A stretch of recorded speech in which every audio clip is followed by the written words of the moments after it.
As the legal case against chemical companies in the United States of the Vietnamese Agent Orange victims crawls many difficulties, Agent Orange activists from both Vietnam and the United States are now working out all possible ways in order to alleviate the pain of the victims of Agent Orange here in Vietnam. For them, there are many activities that could help the victims much more effectively than the current legal case in the United States. Today, children in Friendship Village are welcoming some special guests. The volunteer students from the Academy of Journalism and Communication have a field trip to the home of over 120 children who are affected by Agent Orange. They are here with two special friends, Jim Rhodes, a U.S. veteran, and Nguyen Tuấn Linh, a young Vietnamese Agent Orange activist who, in 2009, made a 2-month-long trans-Vietnam walking trip to collect 30,000 signatures in support of the Agent Orange victims. It's really heart-touching when I visit this Friendship Village, since I know this village is the very first symbol of the reconciliation efforts between Vietnam and the US. I do hope that in the future there would be more places like these around Vietnam, as there are a lot more Agent Orange victims that need to be taken care of. The rehabilitation they're doing here is just tremendous. It takes a very special person to do the work that's being done here.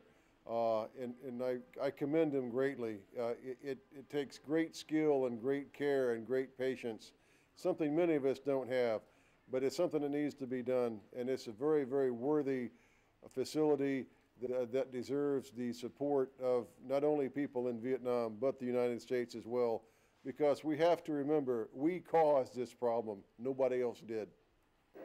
A special meeting of special people.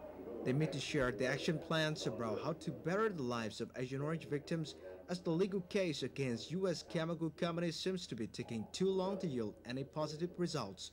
Jim, who is also an Agent Orange victim, believes that awakening the sense of public morality in the U.S. public would be a better approach in helping Agent Orange victims in Vietnam.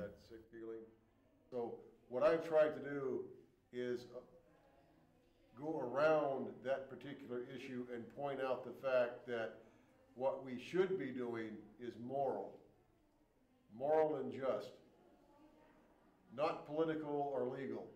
So that is basically how I've been approaching this problem. If I can just get that message to the Americans, then maybe their minds and hearts would change. And that's the reason I do it on a religious level and not so much on a political level. I feel very grateful for what Jim has been doing for the Vietnamese Agent Orange victims. He has a different approach towards resolving this issue in Vietnam, and I think that could definitely work.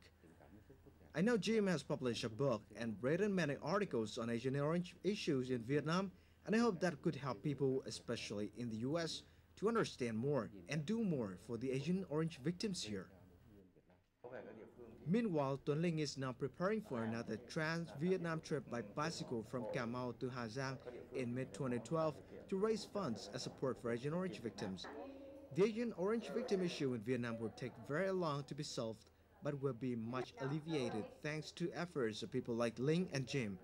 They may vary in age or nationality, but they share the same values, devoting their lives for the Agent Orange victims. Việt Hùng, VTV International, reporting from Hanoi.